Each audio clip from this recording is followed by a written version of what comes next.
So we're getting this Kimmy and they saying that they didn't want to come to the Melody event because of a lot of people that flock to you.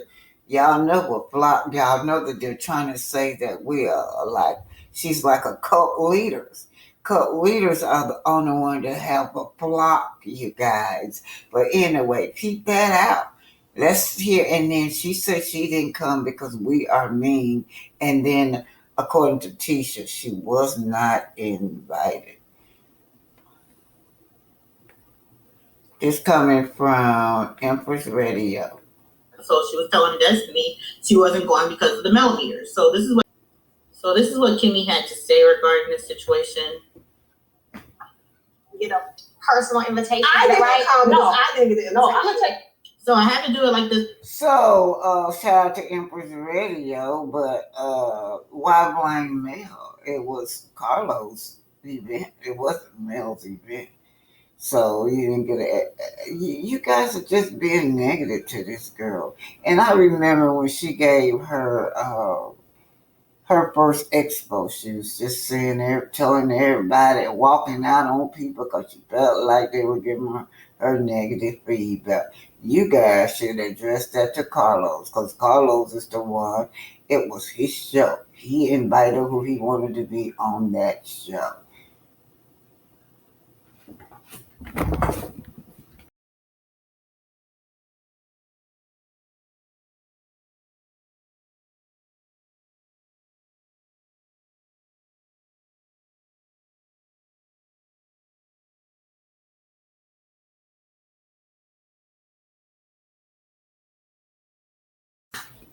So as you can see, Tisha and Kimmy, they gained up on Melody. I mean, they were serious. I didn't come because you're the millimeters. I didn't come because you didn't invite me. I didn't come because you got a mean fan base. Oh, all this negativity towards this woman. Okay, first thing, what's her name say? Well, you guys can't thank me or be happy for me when I did the expo, so you guys can't be happy for her. That was Carlos' event. And you guys saw how all the fans just lined up, whipped around the corner to come to support Mel. She has a fan base. That's her fan base. You get mad at this woman because this woman has fans. You guys claim you got fans also. Melody not attacking your fans, but the problem is, I know what y'all problem is. Y'all envious and y'all jealous and y'all frenemies. That's what y'all is. Y'all just to flip the script on her. Well, y'all trying to pretend like y'all her friends. Y'all not her friends. Y'all frenemies. You jealous over even her fan base. You guys don't want this lady to have no support at all.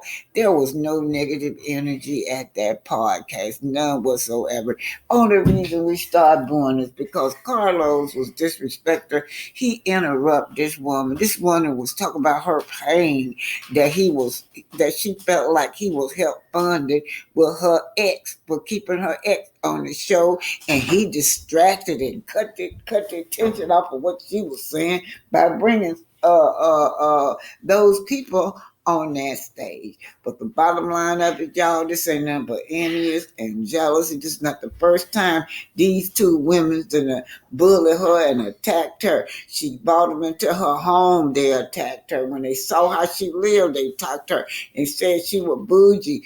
These some jealous-hearted women, and they would do anything to try to bring this woman back down. They would do anything, y'all, to see this woman crumble, but they keep seeing her fly high like an eagle, and they don't like it. They want the fans to go away. They don't want the fans to support her. They want the fans to let her fall. Jealous and envious is evil. If any kind of negative energy was there, would have been y'all too, because y'all bringing those evil spirits along with y'all. Right. Black excellence. With that, sometimes That's right. decisions. And I shared with Black Carlos, I said, excellence. Carlos, and you correct me if I'm Just wrong. honor I the said, you flesh. pray. I said, and what you do when you pray, you sit back and you wait and let God show you and give you the answer. And I noticed two things happened back to back right after that. That's all I'm going to say. Yeah, that's what, Black Titanic, hit that like button, share, and subscribe. Okay, got Carlos tongue. I know you lying. I know you lying. Okay, got Carlos tongue. I got it. No, you know. Okay. What? Y'all are crazy. Something else that came out was the arrest of your ex-husband. Right. Okay.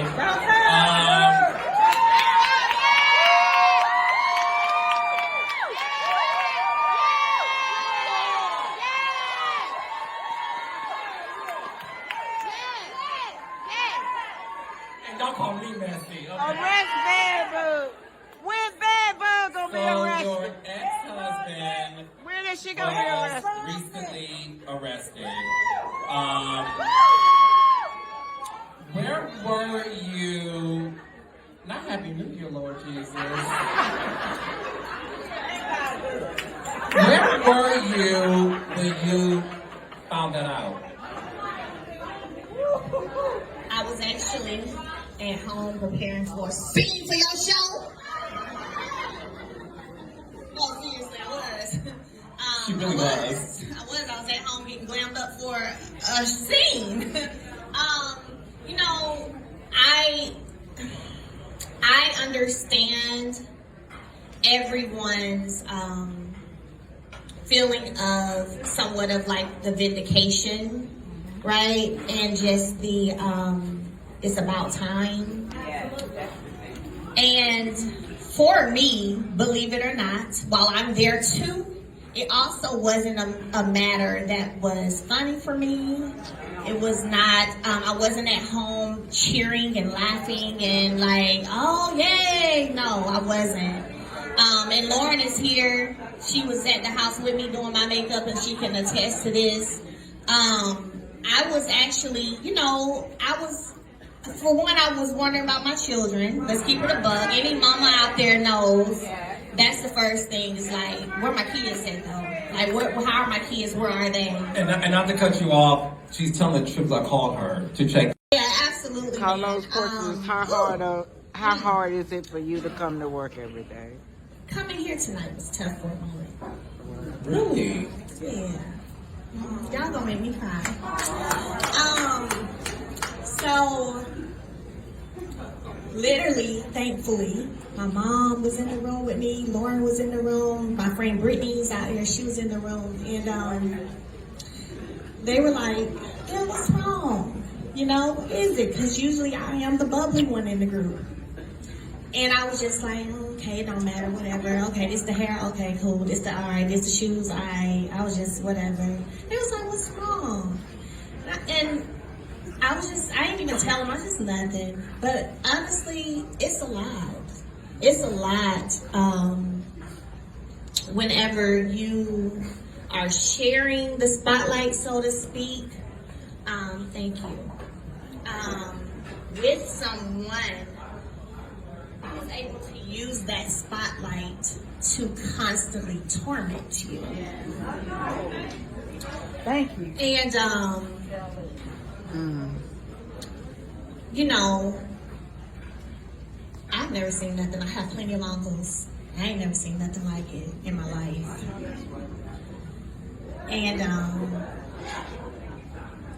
knowing that at times, because I'm on a show and a shared platform, sometimes, Carlos, I felt like, when y'all gonna step in?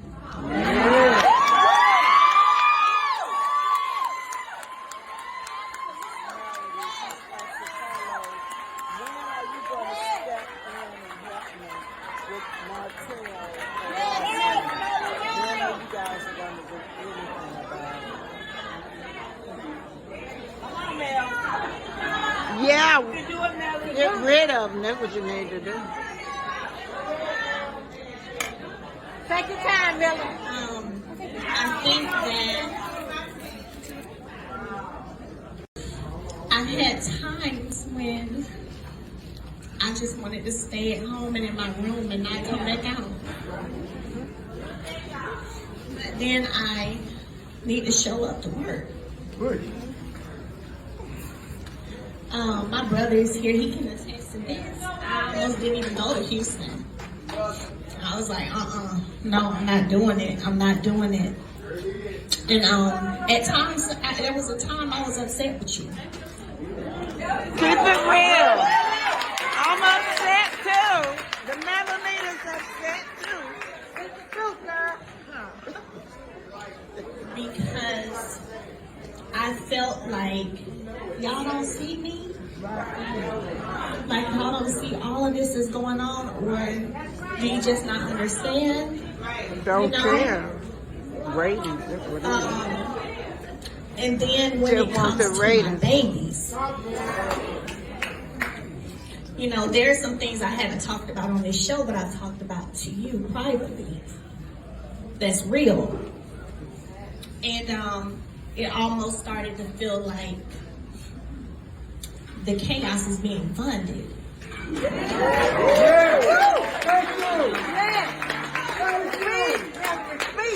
And so thankfully to, you know, my family, my team, they really had to talk to me and be like, you know, Mel, you and Carlos can get back to a good place. You know, y'all can get back to a good place. You gotta just be open, you know, talk to him. Maybe he'll understand, you know, but don't charge it to his heart, because that's what I was doing.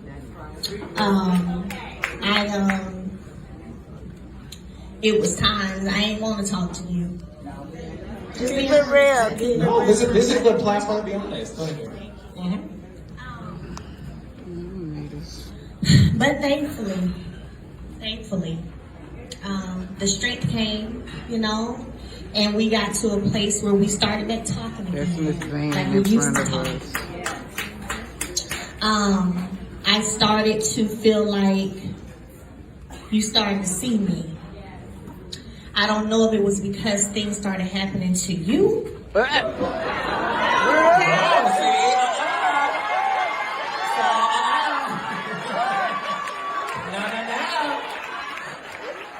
felt like you started to understand my pain. Because one time I said to you, now you see what I've been dealing with all these years. That was on New Year's Day, boo. That was New Year's Day. But no, we're gonna talk about it now. Let's talk about it. Who shared that with you? Sonny. Okay, Sonny told y'all. So let me be clear. The energy was negative, pertaining mostly to Sonny. You know. If we got there, the energy would be negative because of us. Y'all didn't come. This is for educational purposes and fair use. This is a conversation about the black woman that was in space. Mae Jemison, the black astronaut. As we wrap up Black History Month, even though Black History is 365, today I'm excited to celebrate someone who is the embodiment of living Black history. Dr. Mae Jemison, she did not just break barriers, she was literally launched into the history books. In 1992, she became the first Black woman to go to space. But Dr. Jemison isn't only an astronaut, she's also a medical doctor who conducted extensive scientific research aboard the Space Shuttle Endeavour. Dr. Mae Jemison joins me now. Dr. Jemison, I know you have been inspiring girls to follow in your footsteps through organizations like Girls Inc., a work that's near and dear to my heart. And I know this because a 12-year-old girl in North Omaha, Nebraska, was attending a Girls Inc. event when she realized she was sitting at the same table with the first Black woman in space, when she heard you talking about seeing Earth out your window on the space shuttle, and that little girl would be me. So I wanted to thank you for that. I read that growing up, you watched NASA missions, actually, and knowing that you would go into space one day. And I think that's profound. Like, how did you know that that's what you were doing? So I just need to say that sometimes people want to tell stories as though they only have one arc. What I knew is I wanted to go into space. I was intending to be a scientist. I was intending to explore and be creative and to make a difference in this world. And I think that, you know, what's really exciting about your segment, Living Black History, that it's not about just sort of enumerating out those things that have happened or what people have done, but it's really, what do you do with your place at the table? How do you continue to build on that history to move it forward? It's such an important point. Guy Bluford, as you know, was the first African-American to go into space, and he said that he made it his mission to help others get there. So far, NASA has sent 15 Black Americans to space, but that's 15 out of 360. And so in terms of what we are doing now, how are you helping others follow in your footsteps? So I don't think it's about following the footsteps. It's about building a legacy. The work that I do now is really about how do we expand who's involved in space exploration, who gets a chance to not just go there, but determine how it's used on Earth. So I was literally in Nairobi earlier this month. We held a program called Nexus Nairobi, When Space, Purpose, and Culture Collide. It was about making sure that we expanded what we do in space.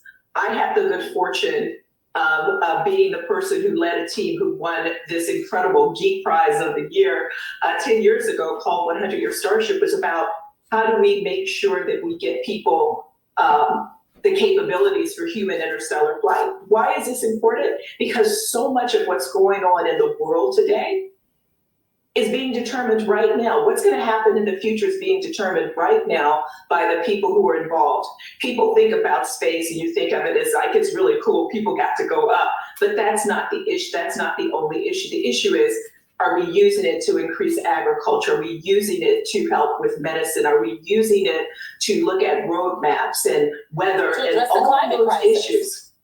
Address the climate crisis, all of those issues. And it's so really important for me that it's not about people following in my footsteps, but they're creating a path. And how do I build that path forward? So that's what I'm excited about as we talk about living Black history. And I should remind you, yes, I was a medical doctor, but I was also an African Studies major, African-American Studies. And so when I went up into space, it wasn't only I was the first Black woman.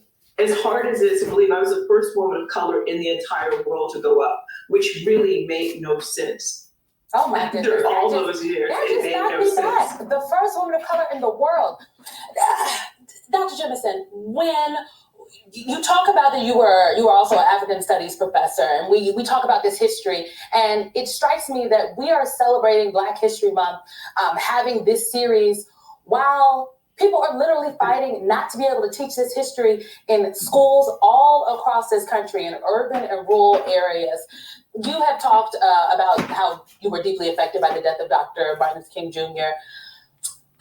So I'm just going to let y'all know that I'm not upset about them not teaching it. They never taught our history in classroom except for we were slaves. We were prisoners at war. But it's up to you guys. It's up to you guys to talk about your history. Black history is your history. Your history is about your mama, your great grandparents, what they did back in the day. You can reach back to 1800, find out what happened. That's history and share it with your family. But anyway, I think her name is Simone, but shout out to Dr. Mae Jameson, astronaut, doctor, instructor.